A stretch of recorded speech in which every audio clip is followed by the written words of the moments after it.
Sometimes it's hard to notice that one of your headlights have already been busted because the remaining working one still provides ample lighting while you're on the road.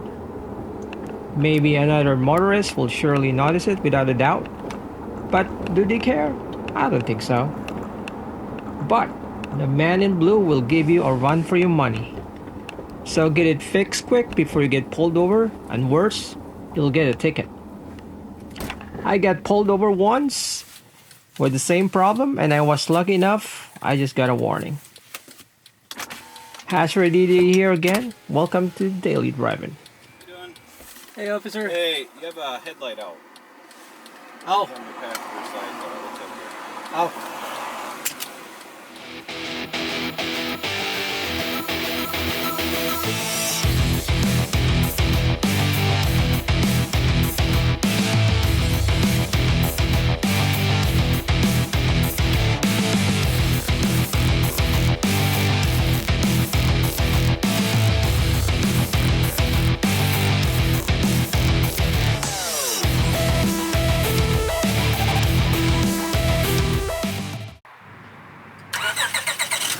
Today we are going to do a do-it-yourself replacement of a busted headlight. The low beam bulb to be exact, which is the one we use constantly when driving at night or in low light conditions. You can do this in two ways. One is to completely removing the front bumper and exposing the headlight assembly. And the second way, which is the one we are going to do today, is going through the front inner fenders of the tires. So without further ado, let's get into it. First, we need to secure our equipment or tools needed for this job. You need two new low beam bulbs, two because you might want to change the other one to match. In this vehicle, the Acura TL 4th Gen uses a high intensity discharge bulb, or the HEAD bulb, HID. But if you want to change it to an LED bulb, you can, but it might need a little fabrication. Maybe in another video we'll tackle it, but for now, we're going to use the HID bulb of your choice. Also, we need a car panel or clip removal tool, or you could use a Phillips screwdriver or a flat screwdriver. We also need a jack and jack stands. Also, lug wrench, breaker bar, or impact wrench, whatever you have. Wheel chucks, or bricks, or a piece of wood will do the job. After gathering our equipment, let's turn the combination light switch off and the engine off. Let's open the hood and disconnect the battery by disconnecting the negative terminal first, tucking it away, then the positive terminal last. Also, tuck it away from the battery. Question: why do we have to disconnect the negative terminal first and not the other way around? Does it even matter which is first? Well, the entire body of the car along with the engine is connected to the negative terminal of the battery. If you disconnect the positive terminal first, and if the spanner touches any part of the body or engine, you'll get a massive spark and potentially damage your battery. Another question: why do we have to disconnect the battery when we're just changing the bulbs? Surely a 12-volt battery will not electrocute us that bad, right?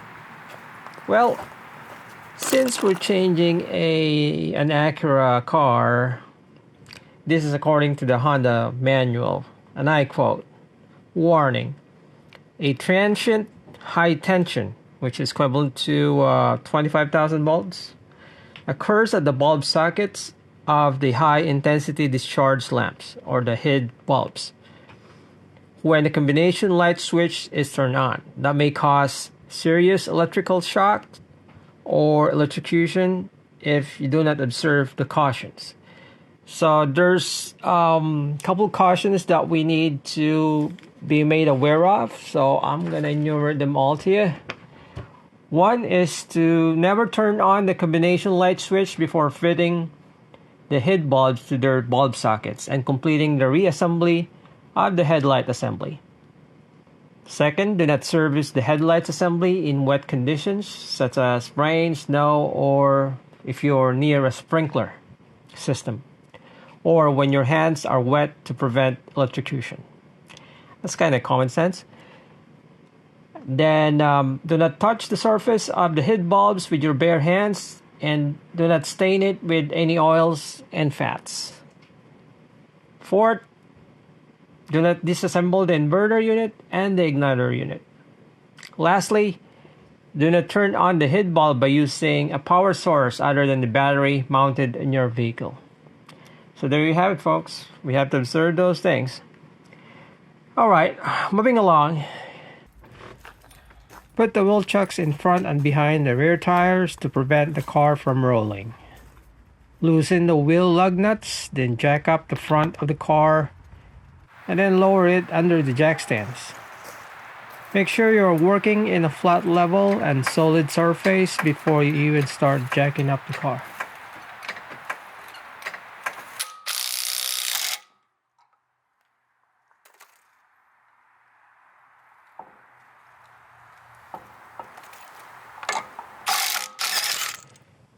After the car is on the jacks, let's remove the lug nuts, then the tire.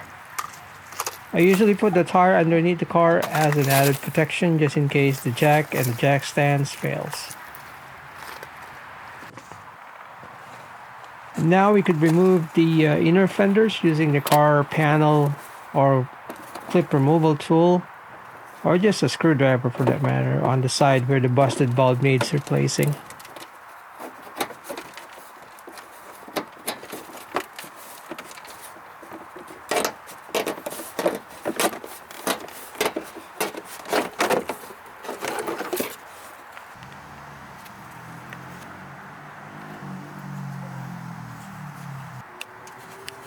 From here we could see the bulb cover.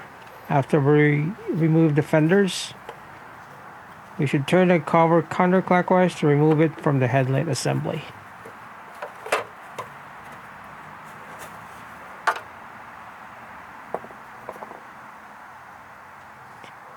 Now you see the igniter. Turn the igniter counterclockwise also to remove it from the bulb. Take note that this socket or igniter also have, I think, a 2 or 3 pin connector attached to the assembly. You might have to remove it to have more working area around the bulb. And now you finally see that busted bulb. It's being secured by a retaining spring. You have to push that spring back and away from the bulb. And then the bulb is loose, and then you can remove it. Remember, you have to push that spring back and away from the bulb, okay?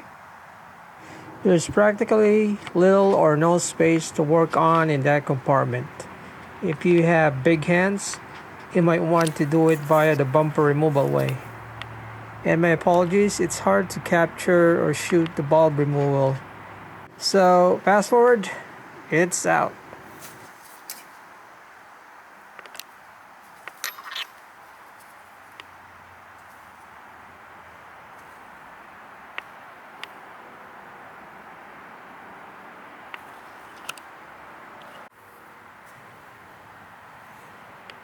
Install the new bulb in the reverse way of removal, making sure the notches in the bulb align with the tabs in the headlight.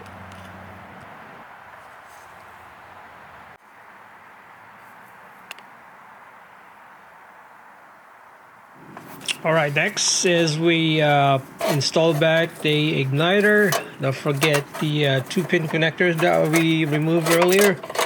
So you rotate it clockwise to put it back. Next will be the bulb cover, also rotated clockwise. Now we're gonna stop there. We're not gonna put back the fenders and tires yet. We need to test the bulb if it's working or not. So let's reconnect the battery by connecting the positive terminal first and then the negative terminal. Let's start the engine and then flip the switch. Is it working? If it is, well and good. Now we are ready to put all things back together in the reverse way of removal. I'm not going to show you the other side because it's going to be the same thing. So we just follow the same steps we did here on this side. And that's it. If you have any comments, additions, or violent reactions, put your comments down below. And if you like this video so far, give it a thumbs up and possibly subscribe. And then thanks for watching again. See ya.